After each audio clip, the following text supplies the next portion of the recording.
ఉత్తరాంధ్ర ఇలవేల్పు కోర్కెలు తీర్చే కల్పవల్లి శ్రీ శంబర పోలమాంబ సిరిమానోత్సవం నేడు జరగనుంది. ఈ కార్యక్రమానికి అధికారులు అన్ని ఏర్పాట్లు పూర్తి చేశారు.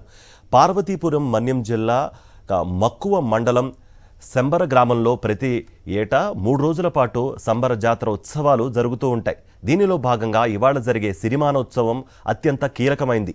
ఈ సిరిమానోత్సవాన్ని చూడ్డానికి ఉత్తరాంధ్ర 3 జిల్లాలతో పాటు ఒడిషా, ఛత్తీస్గఢ్ రాష్ట్రాల నుంచి సుమారు 3 లక్షల మంది భక్తులు రావచ్చునని అధికారులు అంచనా వేస్తున్నారు.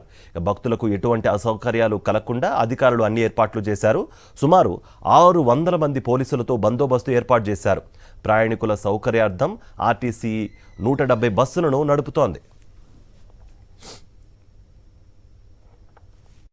ఉత్తరాంధ్ర ఇలవేల్పు కోర్కెలు తీర్చే కల్పవల్లి శ్రీ శంబర పోలమాంబ సిరిమానోత్సవం నేడు జరగనుంది. ఈ కార్యక్రమానికి అధికారులు అన్ని ఏర్పాట్లు పూర్తి చేశారు. పార్వతీపురం మన్యం జిల్లా మక్కువ మండలం శంబర గ్రామంలో ప్రతి ఏటా 3 రోజుల పాటు శంబర జాతర ఉత్సవాలు జరుగుతూ ఉంటాయి. దీనిలో భాగంగా ఇవాళ జరిగే సిరిమానోత్సవం అత్యంత కీలకమైంది. ఈ సిరిమానోత్సవాన్ని చూడ్డానికి ఉత్తరాంధ్ర 3 జిల్లాలతో పాటు ఒడిషా, ఛత్తీస్గఢ్ రాష్ట్రాల నుంచి సుమారు 3 లక్షల మంది భక్తులు రావచ్చునని అధికారులు అంచనా వేస్తున్నారు. భక్తులకు ఎటువంటి అసౌకర్యాలు కలగకుండా అధికారులు అన్ని ఏర్పాట్లు చేశారు. సుమారు 600 మంది పోలీసులతో బందోబస్తు ఏర్పాటు చేశారు. ప్రయాణికుల సౌకర్యార్థం ఆర్టీసీ 170 బస్సులను నడుపుతోంది.